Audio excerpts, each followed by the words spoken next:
Welcome back to the swamp. Today we are on episode 3 of the military horror story series. Since you guys liked the first 2 episodes so much, I decided we had to do another. These members of the military, active or veteran, share their allegedly true creepy experiences while serving their country. If you, or anyone you know, has a story that you would like to share on a future episode, be sure to submit it at swampdweller.net or the email you can find in the description down below. It's stories like yours that keep this show going. I'd love to share your story with everyone here in the swamp. Now, let's get into these allegedly true, creepy experiences from military personnel.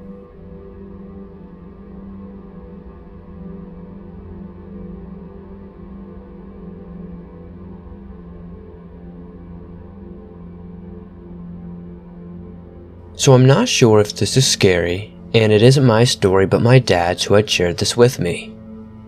Now, I'm a Navy brat and now an Army wife. I have a few crazy stories, but this one has always stuck in my mind. Here's a bit of backstory. My dad was an E3. For people who are unfamiliar with the rank, he was a seaman. His job was a stoker and the engine maintenance. He was roughly 115 pounds. Now, being so small, he could fit into places others couldn't, so he would frequently have been lowered into certain areas that require you to have complete trust with your team. So my dad had been aboard his ship for about 7 months, and he had complete trust with his family. That's what he would call his team. Now, this particular day started out like normal. He was doing his checks when his friend started acting weird. Now, this guy was straight-laced when it came to his job, as it's dangerous. So, he usually was not on some foolish stuff. My dad had to do a weekly clean in an area, and he had to be lowered by his friend who was the partner for the day. So, my dad was rigged and ready to roll when his friend started talking seemingly to no one. The more he spoke, the more he became aggressive. My dad said the guy kept repeating, "No, and that's not how it works." So not sure on what to do, my dad calls his boss over. That's when stuff went south real quick. His friend picked up the wrench and started attacking the main panel in the control box, the controls of the part of the engine and the filters, and yelling for the woman to leave the ship, and he wasn't going to give my dad to her. Now, you're probably thinking a mental breakdown of some sort, but no. Anyway, the rest of the crew came rushing over to help stop him, and that's when he started attacking others, saying someone had to leave or they would die. Finally, they subdued him, and everyone went up to find out what was happening and checked for any injuries. This was lucky for my dad, as he had been hit on the head and needed to be attended to. Within 5 minutes of being with the doctor, the place that he was in caught on fire. You're probably thinking it was because it hadn't been cleaned. Wrong, as this was an area that just needed the sludge to be flushed out, so there wasn't any electrical wires or flammable substances. So it wasn't a normal explainable thing, and no one knew what caused it or how it started, as the hatch was still locked and airtight. So, once everything calmed down, my dad pulled his friend to one side and asked what the hell happened. His friend kept saying that the woman wanted to kill my dad and the others, and he wasn't going to let that happen. He said it was because they had been promised something. My dad was like, what the heck? Now, my dad had been docked off at the coast of Africa, and a lot of them went ashore, but my dad had duty, so he didn't bother. While my dad didn't go ashore, his friend did, and they went to this town that had voodoo and crap, and one of them got into an argument with the local. Long story short, the guy said he put a curse on them, and one by one they would die. My dad was not a believer in it and just laughed, but his friend was serious about it. Before my dad could say anything else, his friend has taken off. His friend had a full mental health check and was found to be sane. Obviously there were repercussions, but my dad didn't know what happened after that. So a week after, another one of his friends died in a car accident. Then another had a fall and broke his back. The final thing was his boss had committed suicide not long after my dad was transferred to his new post. He later found out that his boss had taken a liking to the local's daughter, and was, for a better word, found in a compromising position. The guy was married, and the father of the girl wanted him to marry his daughter in payment. He said there were a few odd things that happened, but didn't go into detail. Now that happened over 40 years ago, it seems like it was yesterday. I'm not sure what to make of it, and my dad isn't someone who believes in that paranormal stuff, but we still can't come up with a logical explanation. I'm just grateful my dad got hit in the head, or I wouldn't be here today.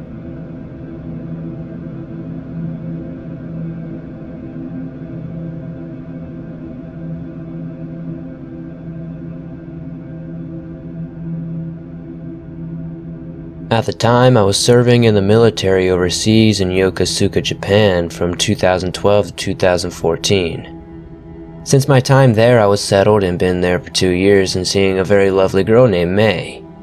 May had told me she was pregnant with my child while I was on my deployment. I took responsibility for my actions, so we started to plan. During the second year of my service during the winter, 6 months since May gave me the news, my ship had been in a dry dock for a year, and each ship, depending on how large the ship's crew is, had a handful of duty sections. This was a group of crew members who watched the ship and took care of it while the rest of the crew was off. So my section was on duty this night. Then during our evening meal, one of my shipmates asked me if I could switch watches with him. Being that my current watch was standing in freezing cold for 5 hours, he thought giving me his barracks watch would lift my spirits up. It did. I took the proposal in a heartbeat. We both let our section leader know of the change. At 23:45, I was on my way to the barracks to start my watch from 2400 to 0600. The barracks watch was there for safety and to see that the right people were in their respective rooms. I arrived with 5 minutes to spare. I bought myself a person. I was relieving a coffee, thinking it would help them on their cold walk home. As the night progressed, I made my rounds every half an hour, and when the wee hours of the morning came around, I started to doze off. I was awoken by a resident who couldn't sleep due to their neighbors crying. "If you can't get the girl back in her room and keep her quiet, I won't tell the supervisor that you were sleeping," he muttered, as if I didn't have a choice. The barracks were 3 floors high, full of people. But at this hour, the silence had a certain eeriness to it. Like you could hear your own heartbeat. My footsteps echoed as in some sort of catacomb. As I made my way upstairs, I began to hear sobbing. I shook my head in disappointment. "This should be fun," I said to myself. I reached the 3rd floor and I made my way down the hallway. The sobbing sounded like it was coming from the laundry room. Maybe the poor girl didn't want to wake up her roommates, I thought to myself. As I made my way into the laundry room, the sobbing was low, like she tried to hide it. I stepped forward and asked, "Miss, are you okay?" I turned the light on and I saw a young girl sitting on the floor facing the wall, leaning on the washer machine. I asked again, "Miss, are you alright?" I put some strain on it so she may hear me, past the sobbing. I still waited for a response but still got nothing. It was late and I was tired and getting impatient. I got closer to her. "Hey lady, are you alright? I think you should call it a night," I yelled as I walked closer. Just as I did, the girl sprung up quickly. She looked sick. She had dark eyes, greasy hair, and she didn't look happy. It was almost as if I ruined her crying game. Before I could open my mouth, she let out an ear-shattering scream and it just kept climbing in pitch. I get closer to shut her up, but the noise was too much and I collapsed. The last thing I saw was the sickly girl with her menacing face staring straight at me and screaming. All of a sudden, I woke up in the office where I watched the cameras. I would have written it off as a bad dream from eating galley food, but I felt different. I felt cold. I have never left the office for the rest of my watch. A week later, I got news from May. She told me that there were complications with the baby and she had a miscarriage. I couldn't help feeling that the young girl in my night terror and the miscarriage could be linked. I'm back stateside now, and the experience has left a major impression on me.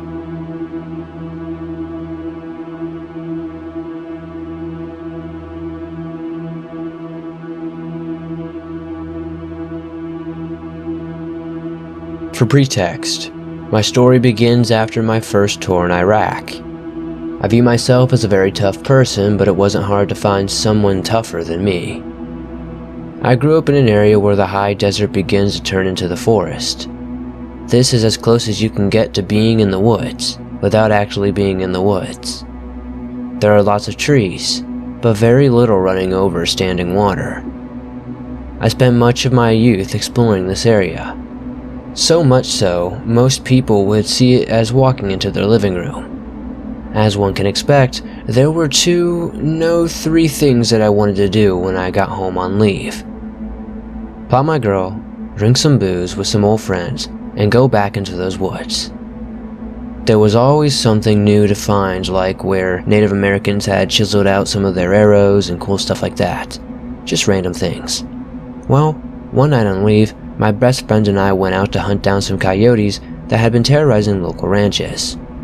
Something he and I were well known for. I forgot to mention my friend was also a Marine. I called him a boot at the time because he had just gotten out of boot camp. We already determined where this pack liked to hunt at night. Coyotes are nocturnal and like to make lots of yipping noises, so they're easier to hunt at night. Well, kinda. They run around a lot. I won't get into too many details for hunting coyotes for protection reasons. So, we are getting close to their den, and we can tell because they are starting this old trick that any predator makes, the whole pretend I'm a cub or injured rabbit trick. We start our typical closing in tactic. However, while we are doing so, we are having a convo that is something along the lines of, "This is different." I make the assumption that it's because we haven't done it in a while, and they have changed some of their tactics from our last hunt, so we continue on. Nothing changes as we get closer. We get in about 25 yards of it, the den, and then we realize this is clearly not what it seems. So we make a decision to go communication silent. We move back out of the grove of trees that makes up this den, and we wait for movement. We set up defensive positions, and wait for the bait to give up. I can't remember the amount of time that passed, but it was under an hour.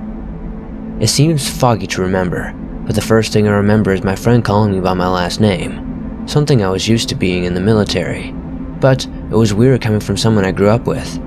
I did nothing, for whatever reason. A couple of minutes later, we see movement. We call out to each other.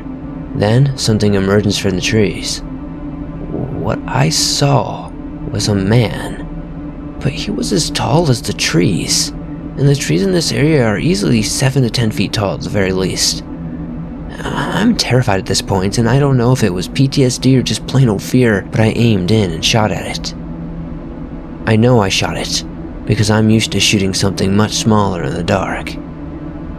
I wait for it to take a few steps and fall down, but it doesn't fall down. It just keeps walking. My friend fires and the same thing happens. I know he hit it too, as we have very similar shooting skills.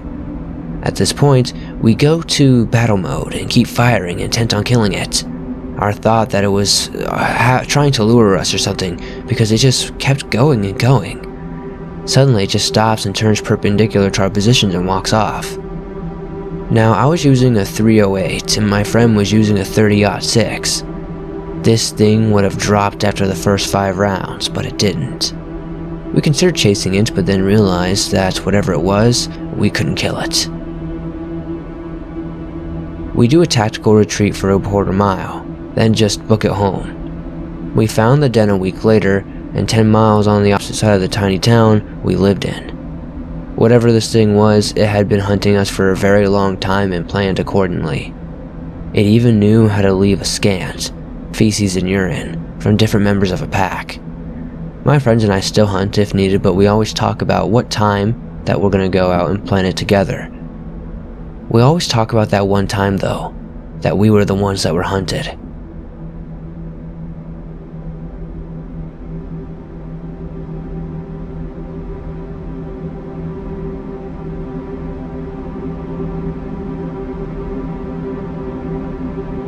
During my time in the Marines, I never really had any odd or terrifying experiences until my last deployment, that is. During this deployment, I was sent to the Middle East and kind of tossed aside by my command because they already had one sergeant in control of the section I was supposed to be in charge of. I was then sent to security forces for the base I was on. While on security forces, Sec 4, as us in the business call it, I was assigned to be on the NCOIC, non-commissioned officer in charge, for a post on the night shift. Funnily enough, ghost stories about old military bases stretch very far in the community, and as most of them are, not very believable. While on this post, I was in charge of 4 other guys, 2 of them who were originally from the section I was recently whored out from. Every night we spent watching as cars drive in and out of our gate. We had several paranormal encounters involving that post that I won't go into because I don't have the time. Fast forward a few months of standing this post every night, Marine Corps deployment living, me and my unit returned to the United States to our home base. That's when everything started. Originally, I thought it was just me. About once or twice a week I had the same nightmare over and over, where I was strangled by a faceless shadow who was very tall and had long arms. The dream originally started as just another nightmare, possibly due to the side effect of vaccinations, changes in time zones, flight exhaustion, alcohol, etc. This went on for about 2 weeks. When I went home on leave to my home in another state, the nightmare seemed to stop for a week or 2, until my last night at home. I was going to sleep as usual, in my family's spare room. I've been moved out for several years already, but it's easier to stay with them. I was sleeping with my trusty dogs. He was sleeping right next to me, keeping me company. That's when the nightmare got worse. This time, it was very vivid and surreal, where I didn't wake up at the first sign of being startled. During those dreams, everything started very boringly and normal-like. In the one I remember the most, I was going out about my daily routine on deployment. I was off shift and walking to the chow hall when I stopped to have a smoke with my guys, where I would hear them say, "Hey Sergeant, did you hear about something?" And I would sit there and continue to make conversation for a few minutes as I took drags off my Marlboro Red, occasionally cracking jokes before giving younger Marines life advice. When walking into the front door of the chow hall, I would clear out my rifle. We had one on us at all times, and when opening the doors, everything went black, like the doors opened to black as I stepped inside the hall to look around. I would then stop and turn around and head back to the doors when everything behind me disappears as well. I'm alone, still in my gear from standing post. All of a sudden, I see out of the corner of my eye an even darker shadow moving towards me when I look straight at it, and then I was paralyzed. The shadowy figure stood around 8 feet tall and had long arms, where once it was close to me, it wrapped its hands around my neck, and I could feel myself grasping for air, slowly losing consciousness. After what felt like forever, and just screaming for what felt like days, I woke up in my head, back in my bed at home, with my dog freaking out because I was screaming. I woke the entire house up that night. About a week after that, I'd already driven back to my home base and it was back to work. While I was losing sleep, the frequency of those dreams was reaching about 3 times a week at this point. It was the end of the week and I was about to start a weekend. I was then assigned to barracks duty. Barracks duty is a mindless job. You tour the barracks, stop a drunk guy here or there, tell people to turn down their music, and occasionally have to walk to someone important who wants to check up on his Marines. So yeah, the post was 24 hours long. When one night, about 3 a.m., I was touring the smoke pit of the barracks, where I run into 2 guys who I stood post with. Me looking at the clock, I walked up, lit up a cigarette, and decided to talk with them for a few minutes before I returned to my duty hut. I asked them what they were doing up so late. Although it wasn't uncommon to see a Marine up and in the smoke pit at 3 a.m., I wanted to make some friendly conversation. My 2 friends started talking about nightmares and not sleeping. I was prying into it for a few minutes out of curiosity when one of them pulled out his sketchbook for tattoo ideas. He then said, "This is what I see in my nightmares recently." Both myself and my buddy went very silent and cold. The creature was the same thing from both of our dreams. We then went into detail and saw all of our nightmares were the same thing. Doing normal things, fades to black, shadow figure strangling us. Everything was the same, right down to the figure itself. None of us were able to sleep at night. That was over a year ago. I have since left the Marines. I decided not to re-enlist and go to college, and those nightmares have seemed to have gone away. Still, every few months I do have a nightmare similar to the ones I had. Not the same in intensity though. I wonder if my guys are having them too, or if they ever got past it.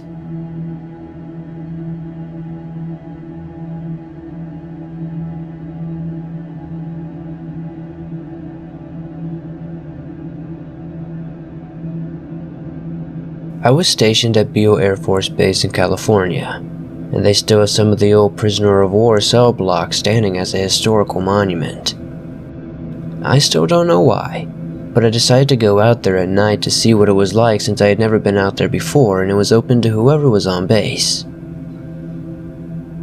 As I walked closer to the cell blocks, it's like the air got heavier. Once I reached the cell area and stood at the doorway looking down the hall, the silence was incredible and felt as if I was just being stared down. The longer I just stood there, it felt that more and more people were staring at me over time. The base is majorly haunted, at least in my opinion. I worked in comm, and sometimes we had to work overnight. The two biggest things that stood out to me from when I would be in the building after dark was that the IT area was right next to the data center. During the day, you wouldn't hear anything, but as soon as night fell, you could hear what sounded like someone stomping around, and even at times, like someone or something was hitting the walls. Another night, my wife came and visited me and dropped off some food while I was doing network updates. While she was there, I went to use the restroom. As soon as I got back, she was super angry with me and kept telling me it wasn't funny and I was an a-hole. After some poking and prodding, she told me that as soon as I left the room, it felt that someone was standing behind her, and she could feel their warm breath on the back of her neck. It's also important that the doorway to leave my office had to make a left to go to the restroom, and that she swore that not a second later, after I made that left down the hall, someone kept sprinting back and forth from the left to the right, but would only do it when she wasn't directly looking at the hallway. And here's the last one. We lived on base in the newer house. It was a nice new townhouse. Our family and stuff got to live there as well. Our child had the room right at the top of the stairs. This is important because I moved in first while waiting for my family and stuff to get there. During this time, I had our dog and cat with me at night, and they would both sit at the bottom of the stairs and just look up at the top of the stairs like someone was standing there. Then, the first night my wife and kids were moved in, there was this weird feeling that when you were coming back from the kitchen area, they would stare at you, just like there was a man. Another weird thing that happened that same night is that my wife came around that same corner and swears she saw a man at the top of the stairs and asked me who that man was. This moved on to her hating to be alone in her room, and she would always get up in the middle of the night and come sleep with us. She would always say that there was a man in her room watching her sleep. Even during the day when she would be in her room, she would hear that there was like a full conversation going on. Sometimes my wife would pass by her room, and it would sound like she was having a conversation with a full-blown person. There was nothing even playing on TV or anything. The final thing I'd like to mention is that a lot of things would randomly go missing and show up in the strangest places after we would spend days looking for them. We still don't have an explanation for any of this. It still happens to this day. Let me know if you guys know anything, but I definitely do think this Air Force base is haunted.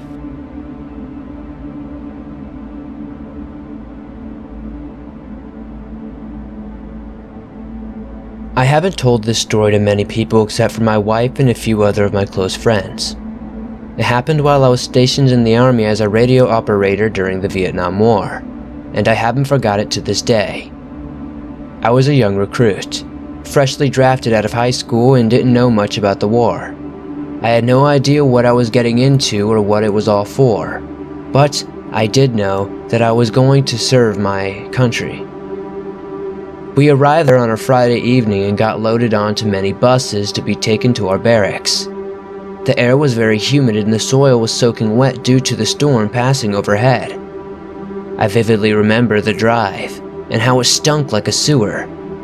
My first night was uneventful and quiet, but we all felt the tense atmosphere as our drill sergeants taunted us with stories during basic training.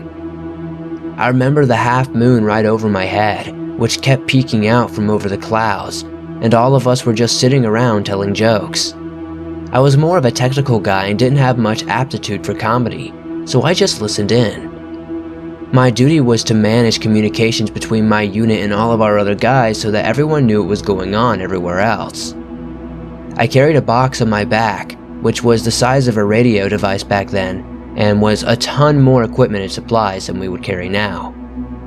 I was quickly assigned to a tight-knit unit who had just lost their communications operator to a landmine, and I remember the first time we made contact with the enemy.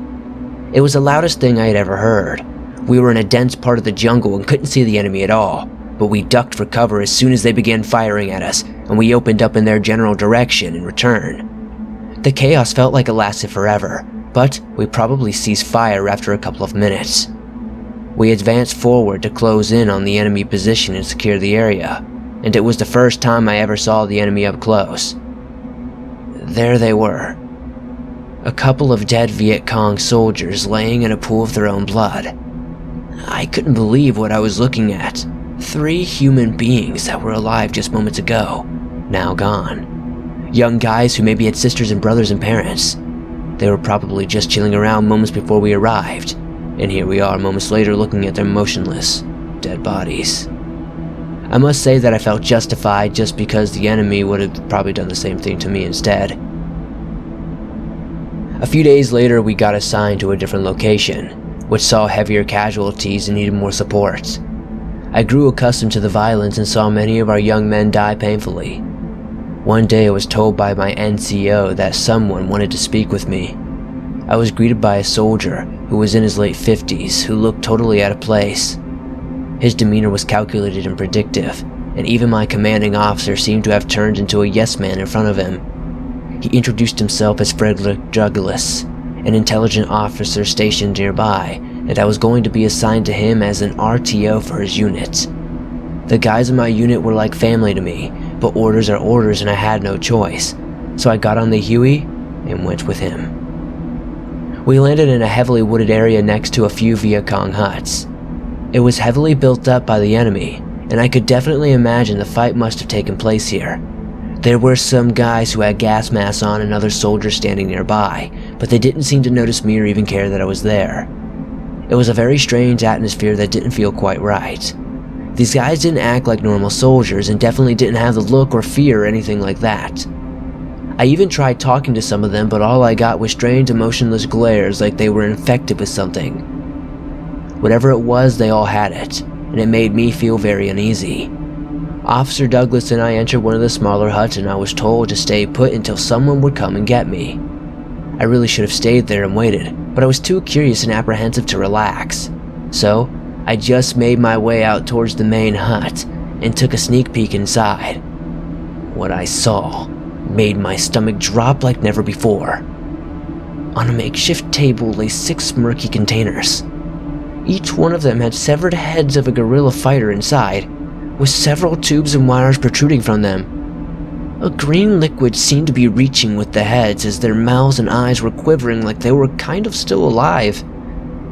I suddenly felt a hand grab onto my shoulder, an intelligent Officer Douglas, and he looked very upset.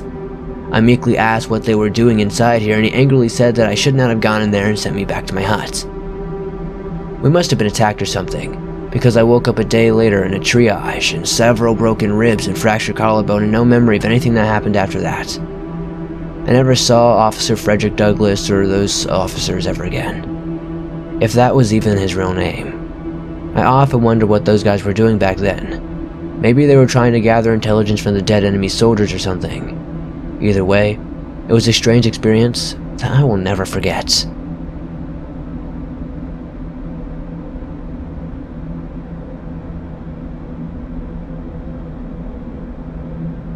Thanks for listening to these allegedly true military horror stories.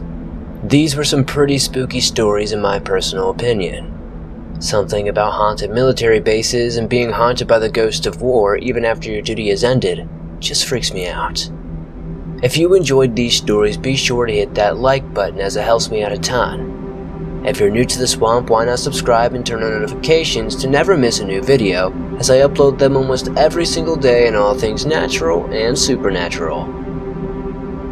If you have a story you would like to share on a future episode, be sure to submit it at swampdweller.net or the email you can find in the description down below.